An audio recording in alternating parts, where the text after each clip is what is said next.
A lot of things have happened this week, haven't they? It's only Thursday. Hey, we've got game announcements, game reveals, updates on trailers. Some look great, some not so great. But you're not here for that. You're here for Xenoblade because at the end of it, Xenoblade, top marks. And plus, I think people are looking forward more to Xenoblade 3 than they are to other games, but we won't go there here. Hey everyone, welcome back to more Xenoblade Chronicles 3 news drops. And this is a special one because this does not come from Monolith Soft themselves. It actually is another one of the Nintendo developer blogs for Xenoblade 3. Some of this article is, yes, going over things we have already seen, discussed and analysed, and you get the stuff. But however, there are some new things in this blog in which we will go over. We'll gloss over a few minor things, but we'll get to the main bits at the end of the video. Well, at least after we've got through the small bits. So, here we are, we have a stance on auto attacks, as well as what has come out recently is that it does announce that you can auto attack cancel and you can get bonuses out of them. So that is a small thing that not a lot of games tell you about, but still though, the fact that it's there, it exists back in the game, so I'm happy. Now, for some of the new stuff in which we are here to see. We now have not only a look at the UI for the menus, but we also have the variation of attacks. And here we are, which can only equate to sort of what Xenoblade 2 had in terms of art swapping, variation, or what attacks you can or can't use. And so, here we have Noah, stats, another thing, rank 15, which I'm going to assume is level, and of course, the attacks he has equipped, and the different ones he has available to him. The one that's highlighted at the bottom, that's Shadow Eye. That's Shadow Eye. It Ooh, is. I wonder what that's based off on. So yeah, it does look like attacks are coming back from existing Xenoblade games, but it just remains to be seen if more arts are coming back from previous games. So, let's see. And plus, there is always the question, because we know that different characters can take different roles. Now, do they have unique attacks to the character in those roles, or is it just simply the same? We don't know. However, there is one thing that I'm kind of curious on, but it's probably not going to be in the game. You know how we've seen different sides having different attack styles or combat styles regarding recharging? I'd like to think that depending on which side you get different attacks because of references. Like maybe Noah's side, they take more Xenoblade 1 arts. Maybe Mio's side, perhaps maybe they take more 2 arts. I don't know. It's just taking note of that. But anyway though, it looks sleek. I do love the background, it looks absolutely lovely. So, I don't know, it is nice to see the UI and it definitely looks streamlined, simple, and definitely user-friendly. Next one, of course, we do have the talent art and whatnot, but it also helps you understand how you build up your talent art as well as your party gauge. And, as Sibby says here, attackers, positional attacks, that does good. Defender, if you can just guard and take the aggro for enemies, that's it. And of course, healers, if you heal. Kind of self-explanatory there. However, this also does come with a few new screenshots. Some of them are from existing clips that we have seen thus far. And of course here we get note of Gemini Strike, Gilman class, and all that good stuff. However now, we do get more artwork on each characters that we've seen before. And here we have Noah, whose class is an attacker, a sword fighter. Sena, which is the opposite side's attacker, she's known as a crusher. Crush enemies with a super heavy hammer is a powerful type with a heavy blow. There's also arts that can invalidate the enemy's guard. Be careful, it's easy to be targeted by enemies due to its high attack power. And again, we get full portrait, and with her icon depending on what she is. So, for well and good.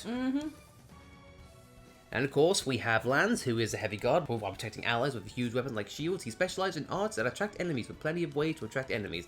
His powerful shield for your party. Now, this is just I want to say one of the times which we get a solo look at each character, as in like artwork wise. I don't know, just get to see like little details close up. Like, they posted this before though. I know. Just in this style. It's nothing much, but it's cool to see. Medic Gunner. I heal you with bullets. And of course, get Uni, Tyon, so we're good. Fast, we're good, yeah? We could have a look at them, because yesterday we talked about how Uni and Tyon would be different. Indeed, so let's have a look at this. It has art that the circular field apply extensive recovery and strengthen allies who have entered it. Be aware that if you recover too much, you'll be targeted by the enemy. Of course, it gains aggro. I think Tyon is the support.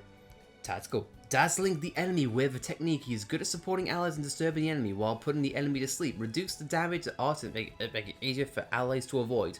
So essentially, he can act as a melee. Yeah. Because melee course could buff you within range. It could also disable some enemies with certain debuffs. So it looks like this is the male melee. The melee, as it were. So, hey ho. And, of course, depending on whether you are Keith or Agnes, the conditions accumulating arts will change. This is something which we've talked about before, but still, we'll just see it here. And this is one of the new clips in which we have seen.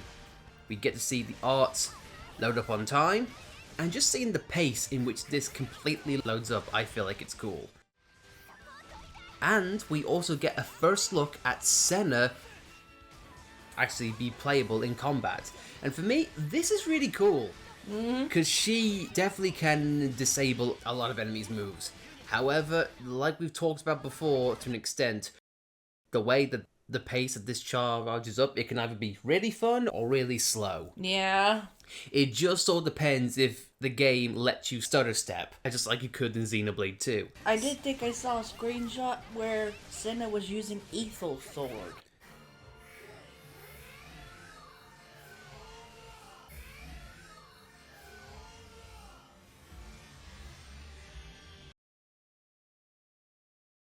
Each class has its own characteristics, but the 6 Snowers.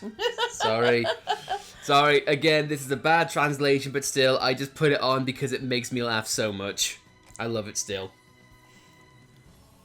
And of course, now we have the Master Arts. It's a class for a long time, and Master it, you can use specific arts even if you change to another class. This is called Master Arts. For example, if Noah uses Tyon's Tactical Officer, he'll be able to use Tactical Officer even if he's returned to the original Soft Fighter. So this is akin to, strangely, Xenoblade X. Because for those of you who don't know what Xenoblade X's combat was like, in which case you should really try it, by the way, poor Xenoblade X Monolith, you cowards. But I digress.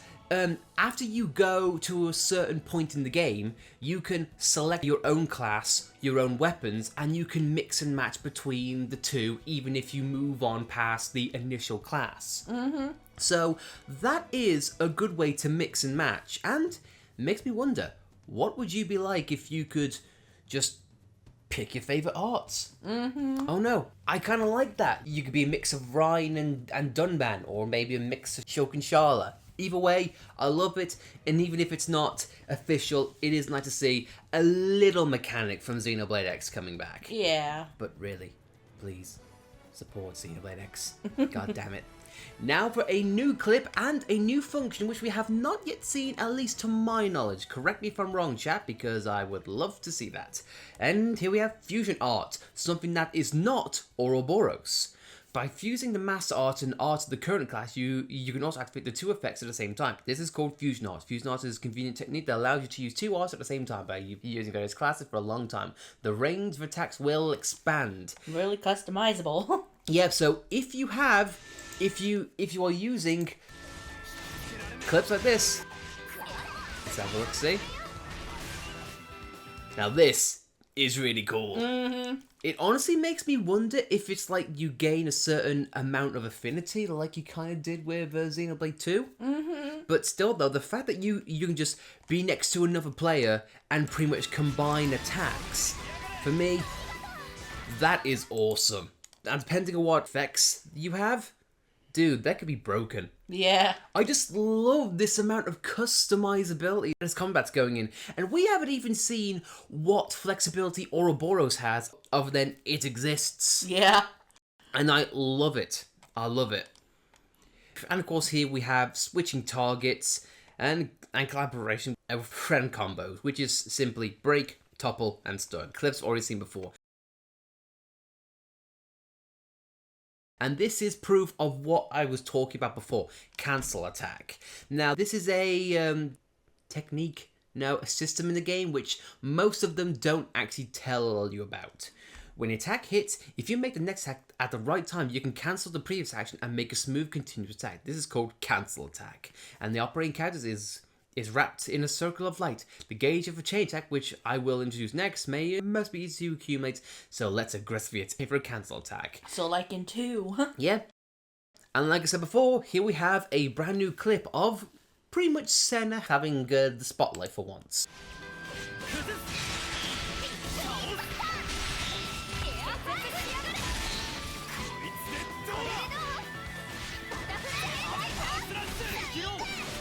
And I really like this clip because it gives you a visual prompt on when it does it right. Because I will fully admit, when we played Xenoblade 2, I had no idea initially how to make cancel attacks work. But I still don't really, to be honest. It's all about timing and pacing and really all depending on getting a rhythm into it. But really, I do like the fact that it gives you a visual prompt, so once you know that, you can learn to dial it in. Now granted, a lot of people are not going to get this on the first try or a couple of tries because again, it's a learning process and it's all about rhythm and pacing. But still, it definitely is trying to make a more obscure point easily done. And of course, chain attacks, in which we have probably seen before with this persona-like stance. I still love it to death. With the TP points and whatnot. And again, I know we went over, it looks like tension points beforehand, but we know it's not, it's tactical. But how do we accumulate it? That's what I still don't know. As in like the chain attack? Yeah. I am going to assume if it's anything like the original game, it's getting critical hits, attacking at the proper points. It says in the description above though. Let's have a look. So if you connect combos or act according to your role, the gauge will accumulate and you can perform a special move called chain attack. Chain attack is powerful, so let's use it hard. Alright, so it just all depends. Like if you heal as a healer, it builds up. Block as a blocker, you do it.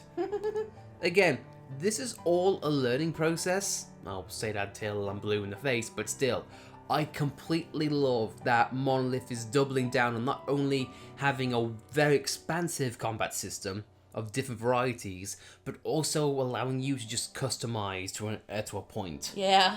It is definitely something I welcome, and to be honest, this is something that I love about Monolith in general. They never exclude anything. They always try to add little bits in, they're seeing what works and what doesn't, and you know what, they like getting different perspectives. You know what, I honestly love that. And guys, that is going to be it for the news today, but based on what I just said, I'd like to point off something like we sometimes like to do in videos like this when we have a chance. I just mentioned that Monolith likes to include everything and wants to get fresh perspectives and just wants to make it fun for players. This for me is a nice transition to something that the Monolith has recently posted.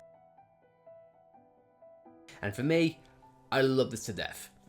For one, this is officially from Monolith Soft.